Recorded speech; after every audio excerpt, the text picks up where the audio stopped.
This is Performance Anxiety on the Pantheon Podcast Network, and I am your host, Mark. And today's guest really brings me back.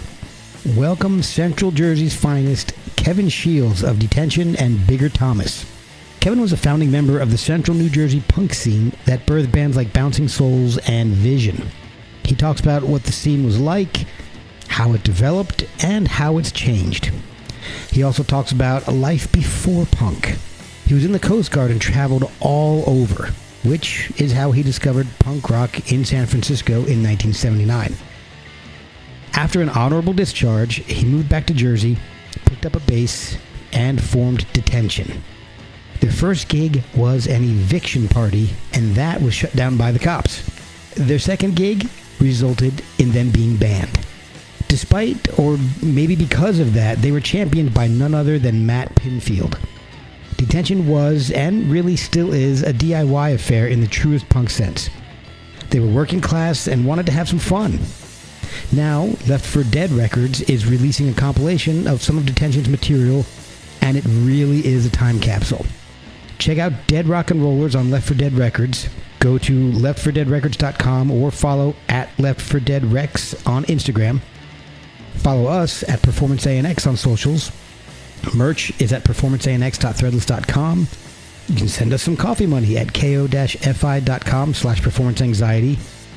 And check us out on the Gigaverse at the Performance Anxiety Pod. Now let's have some fun with Kevin Shields of Detention on Performance Anxiety on the Pantheon Podcast Network. Hi, this is Kevin Shields, the bass player for the Pride of Hillsborough Township, New Jersey, Detention. And you're listening to the Performance Anxiety Podcast with Mark Shea. Why? Mark Shea. Yes, sir. Kevin Shields, how are you doing? Good. Where are you calling from? I'm in Winchester, Virginia. Okay. However, we do share a little bit of history because I grew up in Branchburg and went to Somerville High School. Oh, no kidding. My oldest brother, Robert, was a 1970 graduate of Somerville. Oh, I was a 91 graduate, but he was the second to last class of We're from Hillsborough. Okay. My family is from Hillsborough Township, and he was the second to last class of the Hillsborough kids that graduated out of Somerville. My next oldest brother, the singer for Detention, was the graduate of the first class out of Hillsborough High School. Oh, wow. So it's pretty weird. Branchburg. I worked until a year ago. I worked at, I don't know how long you've been away, but certainly if you're from there, for 20 years, I worked for Cars LLC, that brick Buick building on Pearl Street. That was my very first job, Glenn Cicchini. Oh, no kidding. That was my very first job I ever had. I was 14 years old, and I think he'd just moved in not long before that. And I used to move all Buick fenders around and weed the backyard. Yeah. So he had you doing it too. Yeah. That's a small world. Yeah. I got hired there in 2001, I believe it was. But I was hired to be in the back, picking orders and so forth. Yeah. And I eventually replaced a guy in the office after 90 days, and I was there for quite a long time. But we moved up. I'm calling from Washington County, New York. We moved up here, my wife and I, permanently a year ago. So okay, that's the name of that tune. Just to touch base, did you listen to the CD? Did you get a CD? Did you listen to it? What's the deal? You up to speed? Yes, I am. I got a download of the album and I loved it. I was listening to it today, in fact. This is a podcast? Yes, it is. All right. What's your policy with language? Anything goes. Thank you. You're welcome. All right. Okay. One more thing. Sure. Winchester, Virginia? Yes, sir. Okay. That's it's 75 miles due west of DC. Okay. So never been. Okay. Oh, it's a beautiful town. DC, yes. I don't know if yeah. Yeah. Okay, interesting. We're a couple miles from the Vermont border. All right. Oh wow. Okay. So yeah, it's going up to 14 degrees. Have a nice night. Going up to 14, huh? Yeah, well, it's on its way back down to 10. You wake up every morning recently, and it's 10 degrees. And if it's sunny, it goes up a little bit, but that's the name of that tune, pal. Oh, man. I lived in Rochester for a few years. That's Holy smokes. no fun. No, I don't know about the temperature is probably pretty brutal, but that's snow-o-rama up there. I have friends in Farmington, I think is the name of the town. It's not far from Rochester, and they get buried. And your show is called Performance Anxiety. That's correct. So I like to kind of start from the beginning a little bit and find out how music became important to you. I mean, was there a lot in the house? What was the situation musically growing up for you? I know you had siblings, but were your parents into music? Did you hear a lot growing up? Yes, I did. I'm the fourth of 5 sons, 3 older brothers and a younger brother, no sisters. Wow. Yeah, wow is right. It was a pretty energetic place, man. I'm here to tell you. And later the air would just be foul with testosterone. Yes. You know what I mean? Either that or with the windows were open. We were not far from the Johns Manville plant, so it could have been anything stinking the place up. Could have been that asbestos. Yeah, we'll get to that in a minute. Yeah, that explains a lot. Yeah. But yeah, there was. My folks were pretty decent music people. And, they had stuff, that was of their generation and what they were into. But we started to, we were like little mice, we would get into the record collection that they had and pick out some stuff. And I was thinking about it the other day. And some of the early things that were heard, and they had one of those cool ass 50s, 1960s stereos. It looked like a piece of furniture. Oh yeah, and it had console.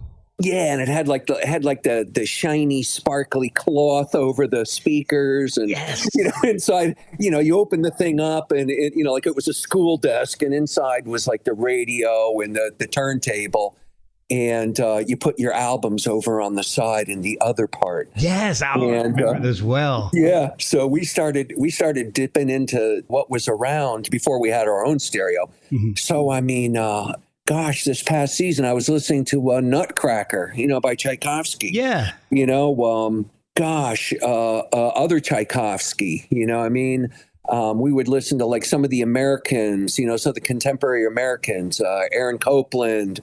Ferd Grofet, Grand Canyon Suite was a big one. Bolero by Ravel was a really big ass song for us before it was destroyed by a shitty 1970s movie.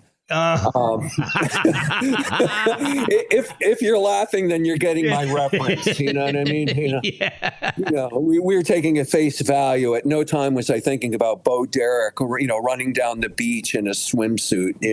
Exactly. But they had stuff of that they were into. But they were of their time. So if I wanted to listen to some Glenn Miller or some Harry James, it was ready to go. But interestingly, they had all these other albums like a young suburban couple might have in the 60s, Bossa Nova Party this, and, cocktail music that, nice. These weird generic things that you'd play at a party when everybody was getting high on cheap beer because...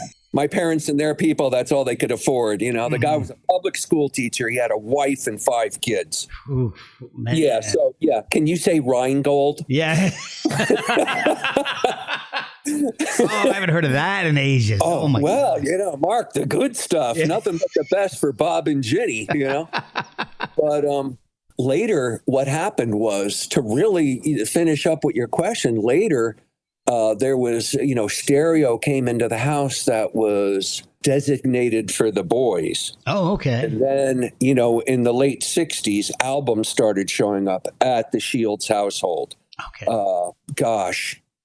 Tommy, Magical Mystery Tour, In the Court of the Crimson King, Sergeant Pepper, we had the Blue Cheer Summertime Blues 45, you know what I mean? So we were starting to rock out a little bit. And of course, the ever popular G.I. Joe Space Capsule Soundtrack 7-inch, which I'd like to point out, I wish I still had. Oh, man.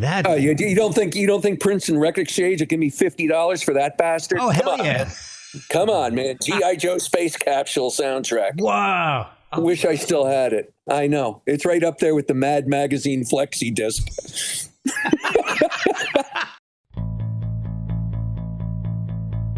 We'll be right back after a word from our sponsors. You are just pulling everything out tonight. I love it. I know. I'm a cultural garbage can, as you will find out. And, that's where my music came from. So, oh, man. There's part of it right there. But once the stereo came in, that was, designated for the Suns. Okay. Rock and roll started to happen in a big way. And, again, it was of its time. You had to have a copy of Best of Cream. Okay. You had to have, Axis Bold as Love, stuff like that. Had to have it. Oh, yeah. Until everybody started to branch out into their own stuff. Okay. When did playing music start for you guys? Was it something that happened in school? I know when I grew up in Branchburg, New Jersey, they always made us go to music class. It wasn't ever an elective thing. You were forced to go and play a stupid recorder, some cymbals and some crap.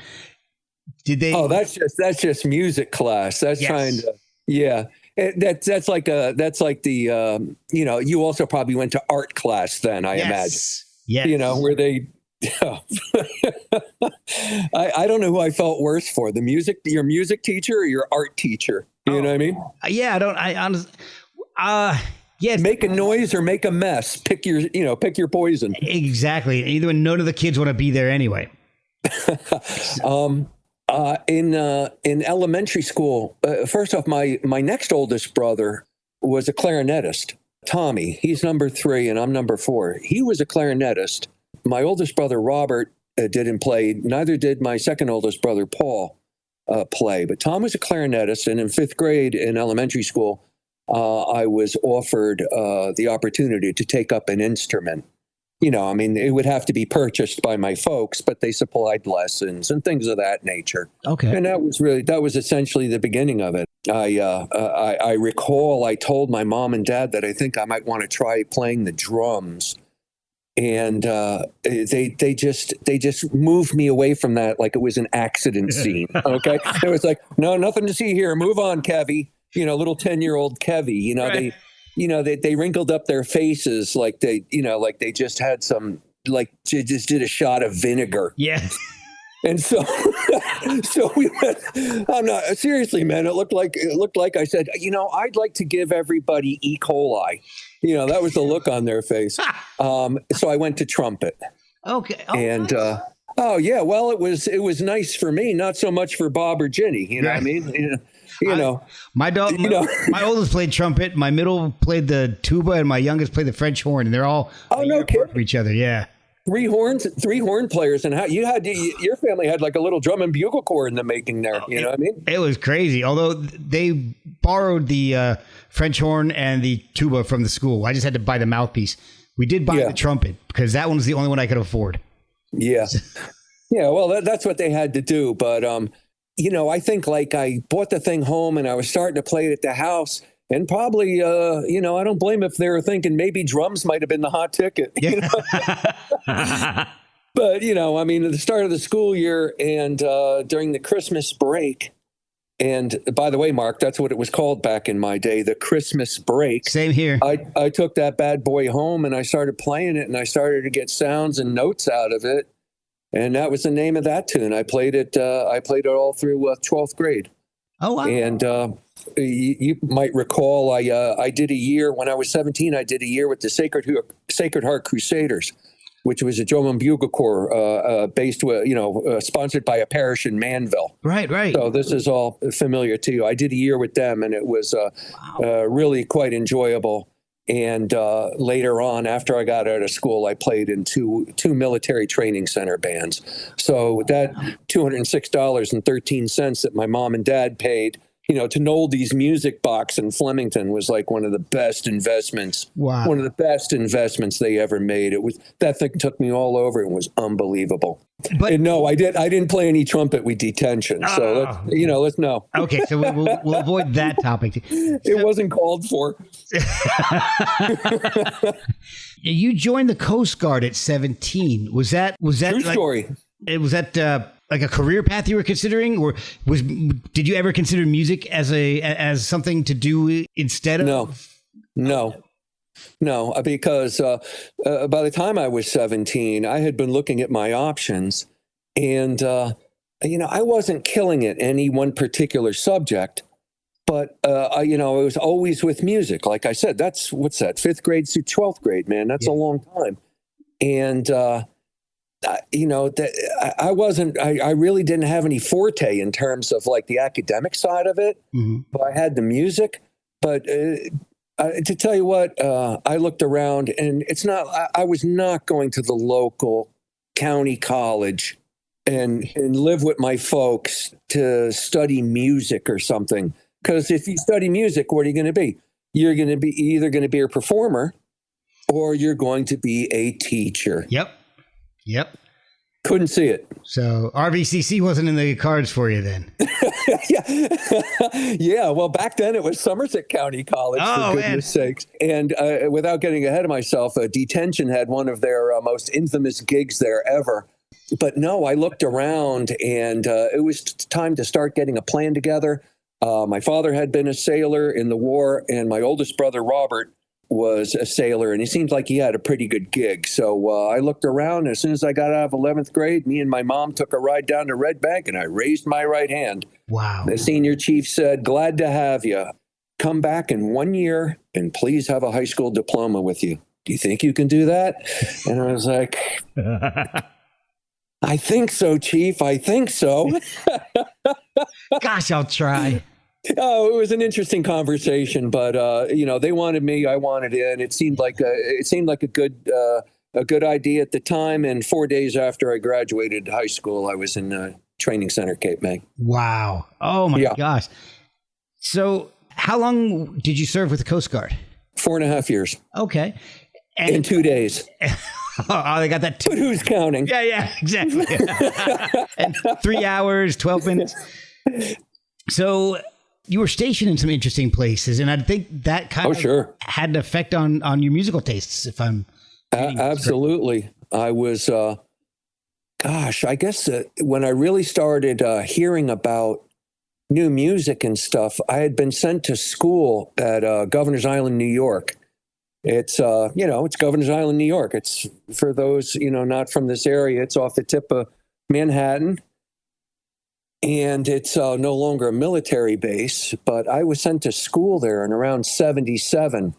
And I was starting to read things and brush up on things. I was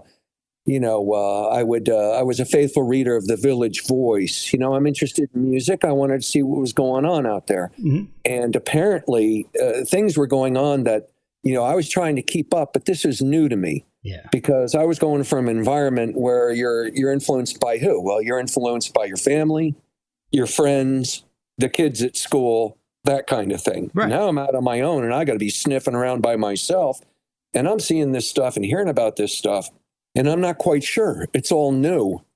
And I didn't last long there. That's a long story that I'll shorten by telling you. I basically got thrown off of my first 3 duty stations. Oh, wow. Yeah. 3 up, 3 down. Yeah, that's me. It was an auspicious start. But, wow. I went to electronics school at Governor's Island, and it's really hard to sit in class and find unknown values while you're tripping on paper acid. Oh, you know what I mean? Yeah. So it makes sense. That does make sense. Yeah, so as the great American philosopher and lyricist George Thorogood once said, "Out the door I went." Yeah. But I got sent to southern coastal Georgia. And I'm reading Time magazine, and I see an article in there, and it shows a picture of Stiv Bators. It shows a picture of Johnny Rotten. It shows pictures of like punk rockers, they call them, and describe some of the gigs and, the names of some of the bands, the Damned, the Clash, stuff like that. And I was like, wow, look at this, and my interest was piqued. So now I'm in the back of Cream magazine. I'm in the back of Circus magazine. Rest in peace, rest in peace. Right. And I'm looking for these Obscuro ads. That has the stuff that has nothing to do, with the commercial stuff. Mm-hmm. And I'm starting to send away for albums and stuff. And once those things started to show up at my address in St. Simon's Island, Georgia,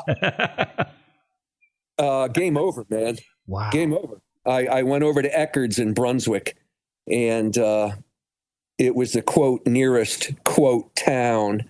And there was an Eckerd's over there. It was like a department store setup, and it had a record section. So I go in there and I'm looking, and I go, okay, the Ramones, I heard of them. Sex Pistols, those are the ones that puke, or I don't, I don't know.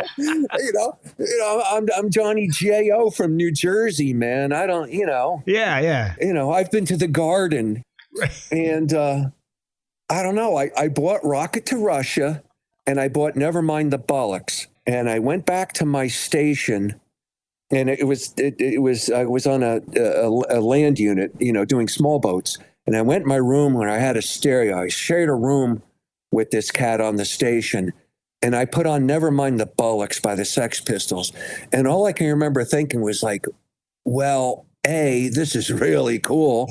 B, these guys sound like Mott the Hoople in a really bad mood. Because, I had, again, I have no focus. I have no point of reference whatsoever. Exactly. And I listen to Rocket to Russia, and this kid from downstairs, bosun mate second class Gary Smith, walks in and he goes, "Is that punk rock?" Wow.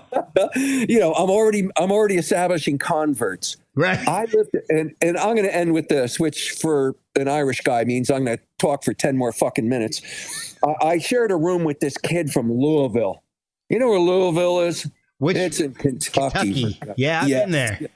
Okay. All right. Yeah. I'm pronouncing it right because the guy told me, I live with this kid named Phil Duncan.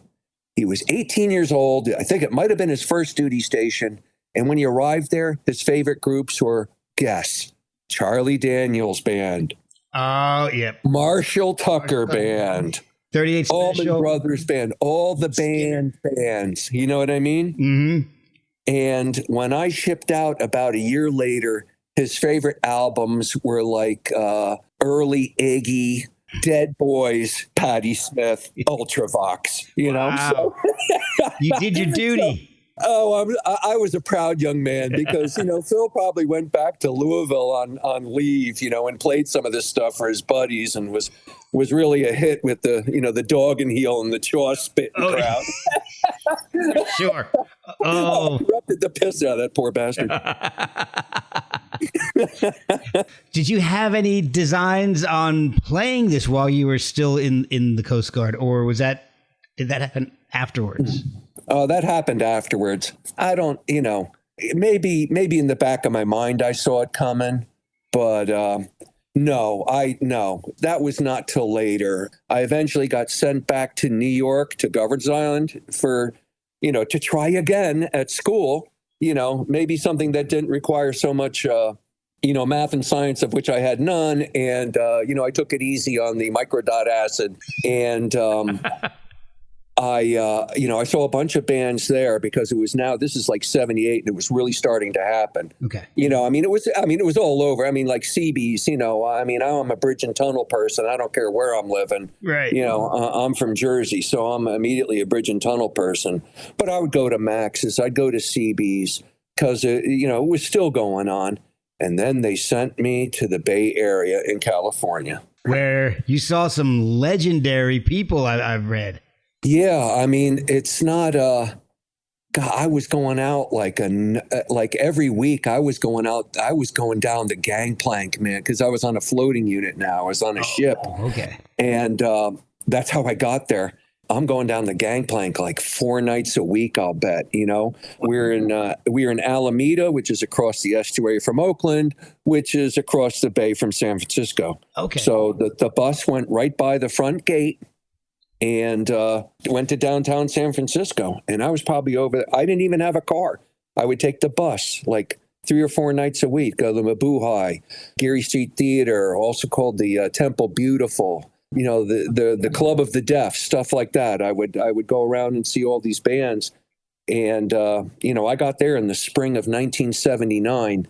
And, the groups that would later be referred to as hardcore were starting to be, become quite popular. Your Dead Kennedys, Germs, Bags, stuff like that. I didn't see all of them, but I'll tell you this much.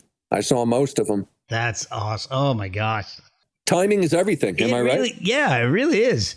I had nothing to do with it, other than going to the Federal Building in Newark and waving to my 2 brothers as the elevator door closed. That's all I did, man. Now I'm in San Francisco. I'm in a club and I hear California Uberales come on like they're like a DJ set. And I go, hey, wow. That's the Dead Kennedys. Did they make a record? You know what I mean? That's, wow. That's the, I know. I'm old. Yeah. Mark, I'm old. Hey. I was just watching the Beatles on Ed Sullivan. I go, well, no, I didn't see that, but I remember when the album was new. Yeah. Hey, it happens to the best of us. So you eventually leave the Coast Guard and... I was honorably discharged. Okay, excellent. I assumed that, but okay. Well, you said I left it. I was. See, I'm sorry.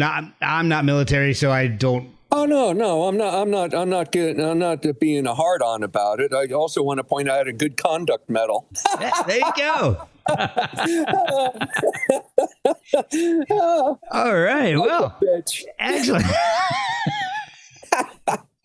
So you're honorably discharged. Do you head back to Jersey immediately after that? Yes, I do. Okay. Yes, I do. Moved back to Thrillsboro, New Jersey. Oh, my mom just moved away from there. Like literally. Oh, it was a great place to grow up, Mark. It was a great place to grow up. Not so much now. Yeah, it's like we mentioned earlier. I went to school in Bridgeport. I grew up in Neshannock Station, but yeah. Okay. But it was right in that area as when I was growing up in the 80s and 90s, and I loved it too. I thought it was an amazing place to grow up. So, how long after you arrive back home is it before you get the itch to start creating some music? Well, it wasn't probably about a year after moving back to New Jersey. I bought a bass guitar and an amplifier. The bass I bought new at a store. The amplifier, one of my neighbors had one for sale. So that was about a year after I got back. And I was, despite all the trumpet playing and the studying of music theory and things of this nature and being in the jazz band and all that, the bass was foreign to me. Mm-hmm. So we had to overcome that one little obstacle. But I bought one really with the plans of really being in a group. I didn't intend to become like, Jaco Pastorius or Paul McCartney or somebody, you know what I mean? But it was with an eye on getting a group together.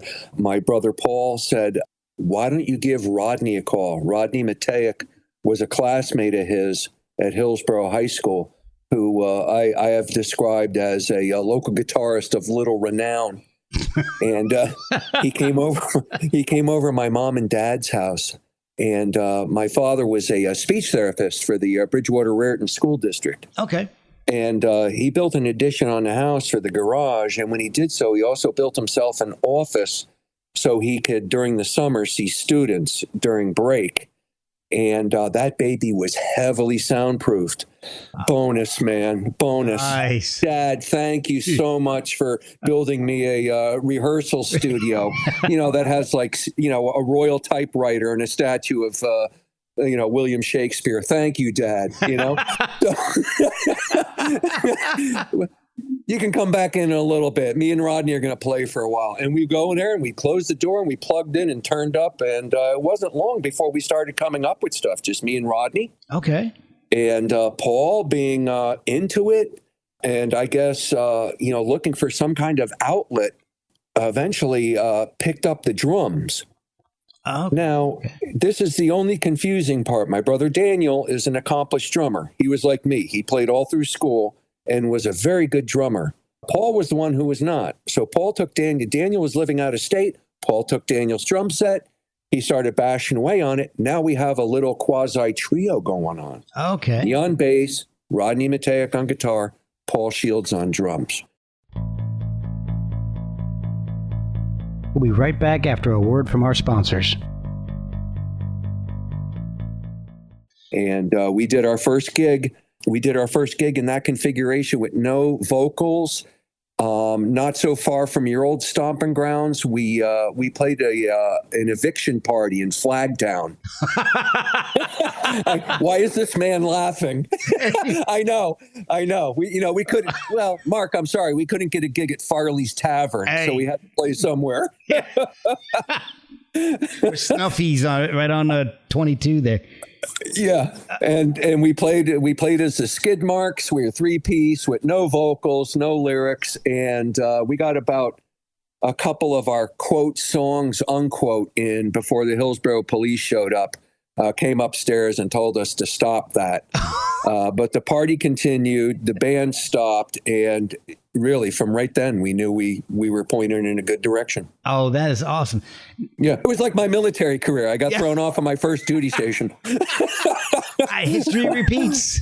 Oh no, wait, there's more. The band was very much like that because the second one we played, the first time we played in front of people really was at a gig that we had at a place that no longer exists on the Somerville Circle, like where Guitar Center is now. Yep.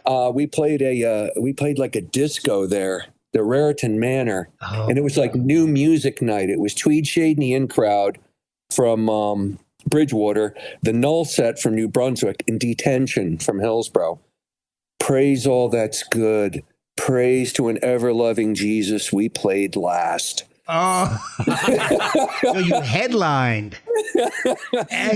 Yeah. Headlined our way out the door, but anyhow, it was kind of chaotic, and our people were involved with cheek to fist dancing, and the owners were just really nervous, and at the end, the guy who got the gig together gave us $100, which was truly astounding, and said, "Here you go, thanks. And by the way, the management says you will never, ever, ever play here again." And I was like, "Oh, mission accomplished."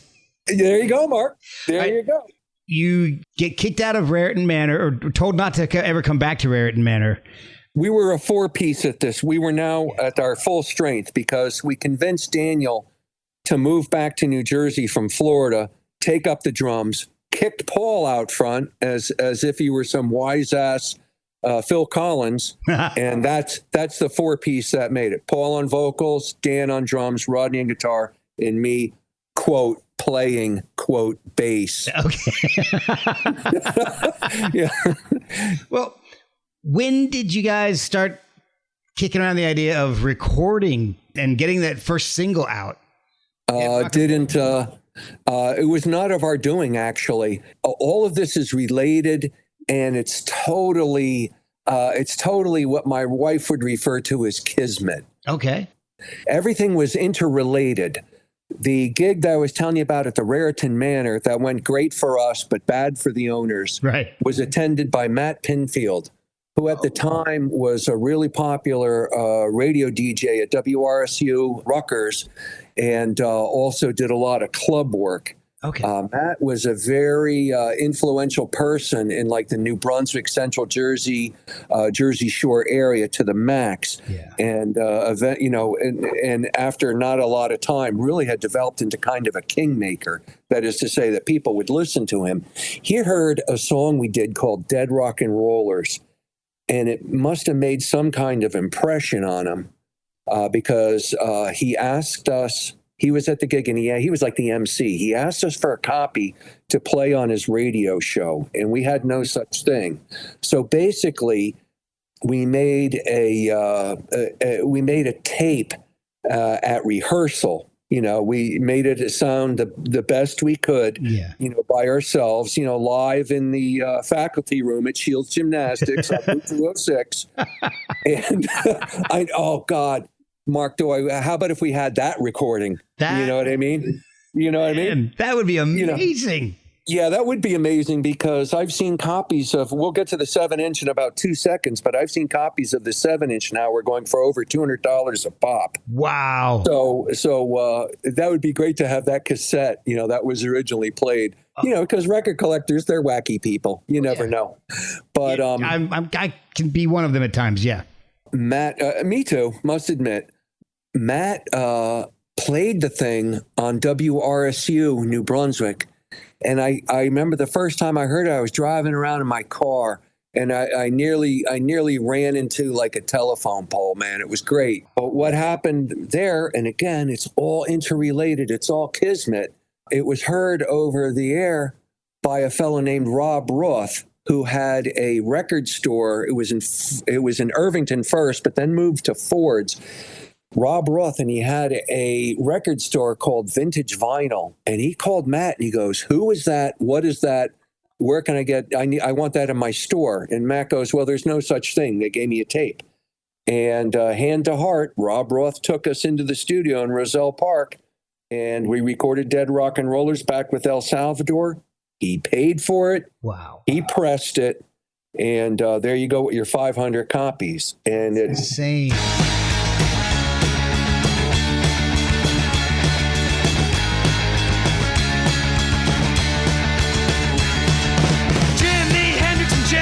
Joplin and Keith Moon and Elvis Presley are dead. Pulled the plugs on themselves. Dead rock and rollers, they were out of controllers. Played a drug game, but they couldn't maintain. And now they're dead. Off themselves, but it makes buzz. Yeah, well, it quickly got some notice, which is another word for notoriety. Yes, because it's not like the commercial New York stations were calling us, to play, Dead Rock and Rollers, during the, right. The evening drive. Believe me. No. Well, it's a wild song. It's like 97 seconds of the history of the death of rock and roll, and asking. Yeah, and it could have been longer. I mean, we mentioned what we wanted to mention, and we made our point and got out. But how sick and sad of it that could have been. That could have been like 3.5 minutes. Yeah. Instead of 1.5, we'd still be here talking about it. Yeah. And it's sad to say, and I'm not going to get into the morbid side of it, but it continues to this day. You know what I mean? And Barry Manilow is still alive. Huh? And Barry Manilow is still alive. Yeah. Boy. Life's like that sometimes, isn't it? Yeah, it is. He just gigged. I saw Aerosmith on TV the other day. Oh. And it was like they just rolled him out of the day room over at the care center. I swear to Christ. Oh. The Rolling Stones. I mean, look, if somebody in your group, has a problem with substances, and, the most unthinkable thing happens. I mean, I get that. But when you're in a group and they start dying of old age. Exactly. Get the memo, pal, and read it, But people still go to see him. I mean, I know. Hey, you want to go see the Stones? Maybe. Well, you better hurry. Yeah, it might be your last chance. But the song and the record got us a lot of notice, because it's just one of those things you hear it and you go, "What? Wait, no, play that again." Did he just say? Well, you know what he did just say. Yeah. And look, man, there's goofy fun from 4 Hillsborough knuckleheads, man. There's no. Oh yeah. All the people mentioned, with the exception of the aforementioned Mr. Manilow. I mean, I like all those groups. I like all those artists, but somebody had to say something. Well, that was part of the beauty of the punk movement. It's the irreverence of it. Agreed. And I've had a chance to listen to with the re-release on Left for Dead. I've had a chance to re-listen to some of this stuff. I mean, I have a CD kicking around from back in the day, and I'd put it on and play it every once in a while. But I listen to some of this stuff and I'm like, wow, that would be a tough sell today, brother. Oh, yeah. The 80s was a little bit more wide open Better. in terms of, attitudes and what you could say or maybe what you should not say.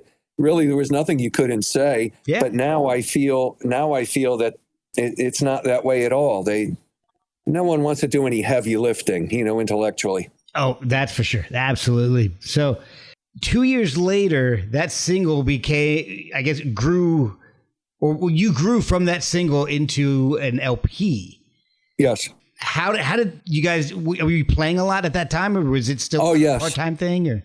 Yes, we only played outside of the state of New Jersey, like less than a handful of times, a couple city gigs and, a basic Pennsylvania gig here or there, local stuff that, was within striking distance. Right. Despite the fact we're only 40 miles from the city, we never, we never got into like we played CBs and stuff, but, we were never, recognized as, the group to have out there. So, oh, wow. But we rarely played outside of New Jersey. I wanted to point that out. But the LP, we did ourselves. That was not interrelated to the 7-inch 45 was. The album we did by ourselves. Soup to nuts. We did the whole thing and basically financed it. Now, my late brother, Paul, the singer, he had a small business that was doing quite well. And he had some walking around money. Okay. So he had a lot to do with that. That being said, we kept it within a budget. But we had been playing a whole lot. So we went into the studio, Little Apple Studios in Raritan, New Jersey. Oh, wow. And with Lenny Grasso, local musician himself. When we went in there, we were ready to go. We were ready to roll tape and, do our thing. And so that helped us a lot because we were so well rehearsed that we didn't have to spend a lot of time in the studio futzing around, Right. But that one we did totally ourselves. Okay. And I'm looking at, it's hard for me to find some of the songs. I'm trying to find some of the music, but I was looking at the song titles, and man, it sounds like it's something from the early 80s because yeah. songs like it's Drunk Driving, Chaos in North Jersey. That one I love. Tribute to Michael Myers, Nuclear Nightmare. I mean, that's all the 80s zeitgeist right there. Right, it is. And, we could write about something that may be, like Nuclear Nightmare, but then you listen to it and it's like a goof, you listen to Nuclear Nightmare and it talks, but it's basically from the point of view of, Johnny Schleb from New Jersey. I'm going to keep on dancing until they drop the bombs. Right. You know what I mean? So, don't be led astray by that. But you look at something like Yesterday's Song, things of that nature. Look, man, some of the subject matter has been covered elsewhere and better. There was no Detention songs that had to do with Arthurian legend or anything of that nature. It was more about, hey, this is what happened to me this past week. Mm-hmm. This is what I felt last week. Maybe you can relate to it. And you hear some of that stuff and, it's for, it has a point of view. Right. The point of view, again, going back to, Joe Lunchbucket, of Central New Jersey or anywhere USA. And, this is what we observe and we put it a certain way. The sense of humor we utilized because that's just who we are. That I'll be damned if I'm going to try to preach to some of these people because if you see in our audiences, they were in no mood to be preached to. Well, maybe by another band that's more qualified or it's more expected from them, but we were entertainers. The songs, they sound like something that my buddies would have made. My buddies from Central Jersey. There's something about that sense of humor in that area. I love it, and I try to keep that myself. So everything sounds comfortable to me. We were absolutely a product of our time and our location. Yeah. Because, we're up and running and now we find that there are like-minded people and some of them are pretty nearby. We got the Wild Hairs from Manville, We got cyanamide from Bound Brook. Oh, wow. You know what I mean? Eventually you had your Vision, your Bouncing Souls, from Warren County or wherever they're from. Oh, yeah. So we found that there was other like-minded people, and actually a little scene coalesced around these bands and the places that they played. We were super fortunate. I mean, we literally had our own scene. Now we would go out and do our little field trips and so forth, and bands from other areas would come in and play. Yeah. But we were super fortunate. That being said, we kind of created the scene ourselves, that it sprang up. It didn't, it wasn't germinated from elsewhere. It came from Central Jersey. So a lot of people don't know that, Yeah, that's true. That's true. That there was such a thing. Yeah. I mean, like you said, I've seen a lot of the bands that you mentioned. I have seen in one form or another in my formative years living in Central Jersey, like Bouncing Souls. They were good friends with a friend of mine, Alf Bartone, my buddy Ed. They got to know a lot of the guys in Bouncing Souls, and I think Alf actually may have played with them for a little bit. They were probably the most successful out of that particular area. Yeah. And again, I think they were a bit north of us and a little after us, obviously, the bands I just named, but they were the most successful of them. And ironically, I never did a gig with the Bouncing Souls while in Detention, but later in life, you're probably aware, I swear to Christ, I played trumpet for Bigger Thomas. I've got my hands in my pocket and my eyes up in the air. I'm wondering how long this all will still be there. It's hard not to worry, it's hard not to cry. One mistake and we all die. I think we need an answer. I think we need one now. It's chaos, suppressing the poor. Chaos, justice here. Chaos. And we gigged a couple times with Bouncing Souls, and those were interesting shows. Oh, I bet. Oh, man. Yeah. My ska band played Albany, and we took Bouncing Souls up there, and it was like a rerun. It was like a goddamn Bob Seger or Foreigner song. We were leaving, and they gave us money for the Bouncing Souls and said, "Don't bring those guys next time." Oh, man. The last song they played was "I Don't Care About You" by Fear. So I mean, maybe their little set ender didn't go over too well with management. Oh my gosh! Wow. Don't leave them home next time, I think was the phrase. And then they probably went back up there and headlined and killed it. Probably. One never knows. Now do one. Nope, one doesn't. So shortly after that LP was released, the band was no more. What happened? I mean, was it just like, I got a job, I got to go to work, or was it something else? It was a variety of things. Probably not too long after the 45 came out, our guitar player, Rodney, who I was discussing earlier, quit and was replaced with Mark Medvitz, a local player from Manville. And that quartet, we played all over. We rehearsed every week at least, and we gigged every week. I mean, we played like fiends. And towards the end, we really had the thing on the rails. I'm telling you, man. Yeah. Later at the end, when we were firing on all 8 cylinders, it was a beautiful thing. But I think the most important aspect of it was I feel like nobody felt like booking gigs anymore. Oh. Again, my brother Paul, the singer, he had a small business that needed his attention. And, he had a wife and 2 young boys, and that really needed his attention. But no one, the music was changing. The scene was changing as well. That now we're getting into like hey, man, it's happened in so many places. Read, we got the neutron bomb, about the early LA scene, like the creative people that started the whole thing kind of moved on. And the void was filled by, gang mentality and, bands that were really kind of less than. It had gone in kind of a generic direction. And we didn't fit in anymore. we're too goofy, because now you're a point where you're not hardcore enough for one crowd. You're too hardcore for the other one. Essentially, if you listen, did we play hardcore music? Yes, we did. There's no way around it. If people say, well, they were a hardcore band, well, a bunch of the stuff we did. But if you really listen to all of it, we were a loud, hard, fast rock band.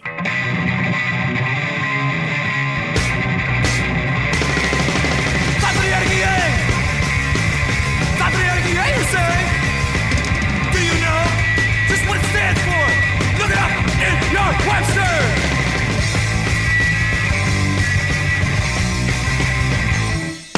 Let's go, Tommy A. What do you think? What do you say? Well, join up now. The buddy system. We're foolish. We'll fit right in. Okay. If that's what got us off. Was some of it hardcore? Absolutely. Hey, man, we're a product of our influences. Yes. But basically, I don't think nobody was really interested in booking gigs anymore. And the four of us just kind of, it wasn't like it was really discussed per se. Yeah. But the four of us drifted off. Myself and the guitar player, Mark Medvitz, we started a roots rock, a garage band for entertainment. Oh, cool. That went on for a while. And 3 years down the road, I was in Bigger Thomas, which is widely seen as New Jersey's first ska band. Yes. But there was nothing that really put a nail in the Detention coffin, other than we weren't businessmen. We were not going to a next level. That is to say, we're not jumping in a van, to drive cross country and tour or anything of that nature. So It was time to wrap it up. So what brought about the new release, the reissue of 9 of the songs? And now it's not full release of the album. It's 9 select tracks. Yes. And the first single. Yes. How did that idea of putting that back out come about? I have a longtime friend of mine, Cliff Livingston. He lives in Anchorage, Alaska, for God's sakes. Oh, gosh. But he was a Central Jersey boy. He was from like Somerset, right? Okay. And he and his wife, Kara, moved to Anchorage years ago. And, we've kept in touch here and there, but he had been administering like a Detention Facebook page, like he contributed to like a New Jersey hardcore Facebook page. So he's one of these social media cats who's got his finger in every pie you can think of. Okay. Everybody knows him. He knows everybody. He and his wife, Kara, have a group, Cliff and Ivy, Alaska's goth duo. Oh. Yeah. And don't worry about, there being another one. They're pretty much it. I have to check that out. I'd been up there years ago when I was a service member, and I talked to my brother Bob, and he go, "Hey, what's the punk scene like in Alaska?" I go, I'm pretty much it. Where, in the Aleutian Islands, I'm pretty much, there may be some kids in Anchorage or Fairbanks, but I'm not meeting them. I'm in Kodiak, dude. Yeah. How many people can say I'm huge in the Aleutians? But Cliff is a big social media guy, and he knew James Reynolds, who is the guy. He is Left for Dead Records out of Mineral Point, Wisconsin. And James, for a number of years now, has been doing re-releases of just really cleaning out the corners for like punk and hardcore music and stuff. Okay. And apparently Cliff mentioned us to James and said, these guys, I think, would be good candidates for you to do something with. Because we had a bunch of material. We were kind of obscure. We had, a couple of releases. We've been bootlegged widely. That's a whole nother podcast. But, we had a CD compilation that came out in like 2001. Right. So, I like to tell people, my group Detention, we put out material every 20 years like clockwork. Hey, I'm not kidding, man. Every 20 years. You can set your watch to it. So Cliff put James on to us, and eventually James contacted me. I went to his website, and I was looking at some of the stuff he was doing. We talked, and he sent me some material. He sent me a 12-inch by Nasty Facts, and he sent me some the Senders from New York, like a CD and an LP. And he also sent me some TMA CDs, which was a really popular Middlesex County area group. And it was impressive, it was impressive product. So it really, that's what was convinced me that this guy knew what he was doing and it would probably be worthwhile to work with him. Okay. Now, that being said, this is his baby. I sent him music, I sent him information, I sent him anything he asked for, more or less. But it's his baby, it's his company. So he did all the sleeve and he picked the songs himself. And okay, I had no problem with that. But I said, why did you pick those? And his reply to me was he felt that they were representative of what we were about. And I go, okay. It's a good thing probably for somebody outside to look at it objectively as opposed to me, because I would have picked my 9 favorite songs. He picked stuff that he thought was representative, and that turned out to be the hot ticket. Okay. That makes a lot of sense. I agree with you. It probably is better for somebody with no real connection to the songs themselves. Uh-huh. I love Beach. I love that. I love how you work. You like that? I love how you work. How you guys worked in New Jersey and you perfect together. I remember that so much. Everyone. Lose control, drop down in a home and hold. Line about beyond the jetty. Outside a big one, better get ready. Take that big one all the way in. Paddle out and wait again.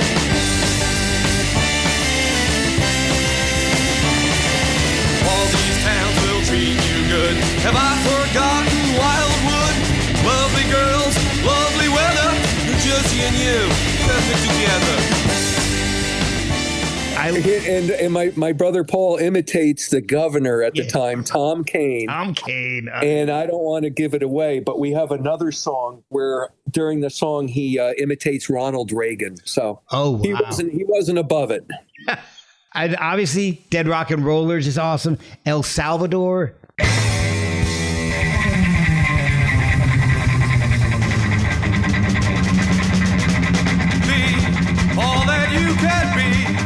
Great place to start. A drug habit.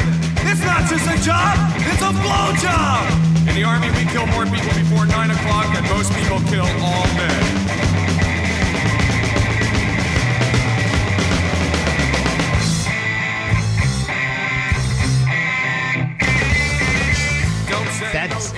And this is my first time really hearing it. I may have heard it a way back because all this stuff came out when we just moved up to New Jersey and I was in like 4th grade. So, yeah. Okay. Yeah. So this is really my first time listening to it. And Route 35 South, I love that.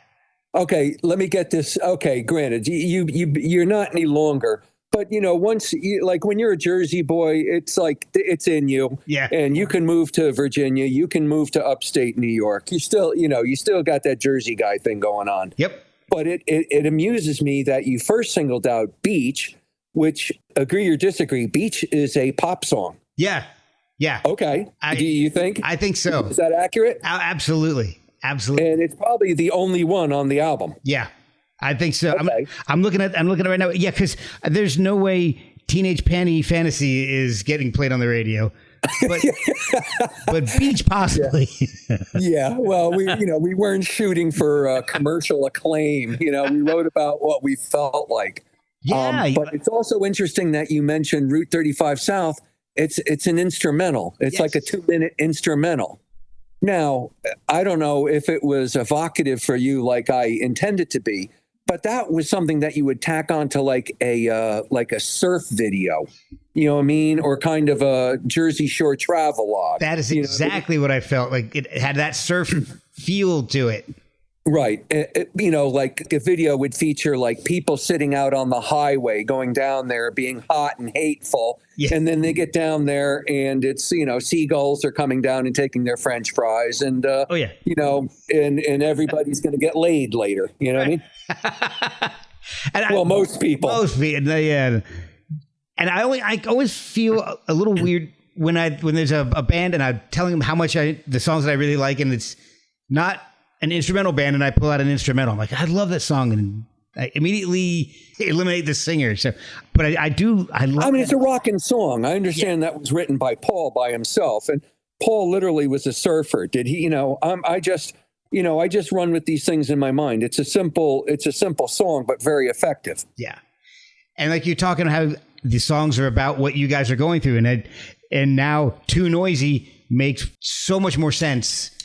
Supposed to play the other night, whack slaps, we were psyched. We set up, got the two, try to play a song for you. Neighbors called, got the cops, passing me no time to rock. So the host, he told me, crank up to 103 decibels, that is, megawatts. We were too noisy, much too noisy. We were too noisy. We were too noisy, too noisy, too noisy, too noisy. Right. That was one of our first songs. You can see where that came from. Yeah. I love it. So are there any plans to bring out to re-release the rest of the music? Is there stuff that hasn't been heard before? Well, yes, actually. We're on various platforms at various times. We were on a 12-inch compilation album called "We Can Do What We Want." It was made by Bad. Oh gosh, it was from the 80s. BCT Records and Tapes, but it was a cassette only thing that you would send away for out of like Flipside magazine or whatever. Oh yeah, you get those all the time. They did a 12-inch and they culled all the tape they had and culled it down to stuff that would fit on a LP, and a Detention live set from City Gardens in Trenton was on there. Oh wow! That was done with our knowledge and approval. That particular set that I just described was bootlegged a number of times on 7 inches without our knowledge or approval. We don't care, the more the merrier. The only other official thing again is from like 24 years ago, man. And that had just about everything except for we have 2 other instrumentals that have never been released in any way. Oh, wow. So we'll see how it goes with the re-release here with the 12-inch and the accompanying CD. But James is looking at a CD only compilation.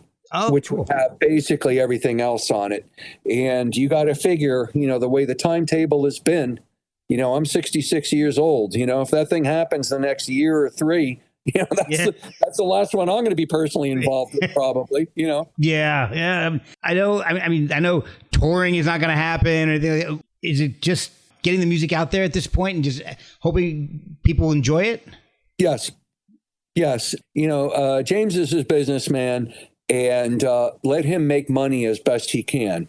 Back in the day when this group was actually up and playing, our attitude was, you couldn't at the time, and to this day, it's very difficult. And certainly back then, 40 years ago, it was difficult, if not impossible, to make music playing original music.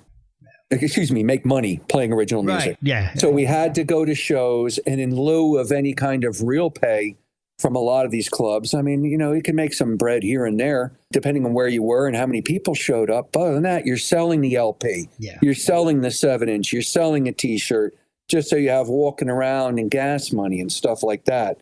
But, our attitude was always get the music out there no matter what. So don't think that I was pissing and moaning about these various bootlegs. We didn't make any money doing it at the time. So what can be our expectations to making money now? Again, that's on James Reynolds and his people at Left for Dead. I hope the thing does good. I hope he's encouraged enough that we do a CD, with a lot more music in the future. Yeah. But my brother Paul had he had the same attitude that I have. It's let's just get it out there. We have money. We have jobs. Yeah. So that's not an issue anymore. So it is, let's get it out there. And it just fascinates me that another 20 years down the road, hell, another 40 years down the road, some Elroy Jetson is going to be sitting there,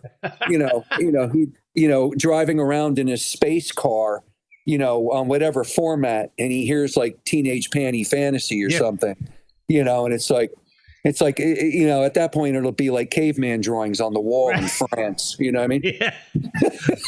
Well, Kevin, this has been a blast. So it's available on Left 4 Dead Records. And I really do want to thank you for spending so much time with me. I mean, we've got some awesome music to listen to. And I hope it does well that you guys are able to release the rest of it, because I've been enjoying it a lot. Good. That's good to hear. And, the people are already familiar with it. They'd be like to have it. Collectors who have probably heard about it, now they can get it.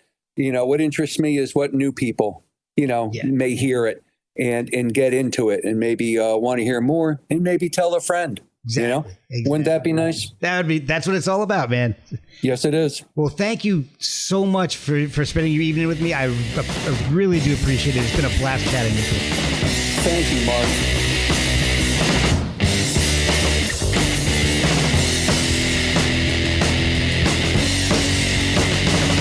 Well, his baby left him, but what the hell?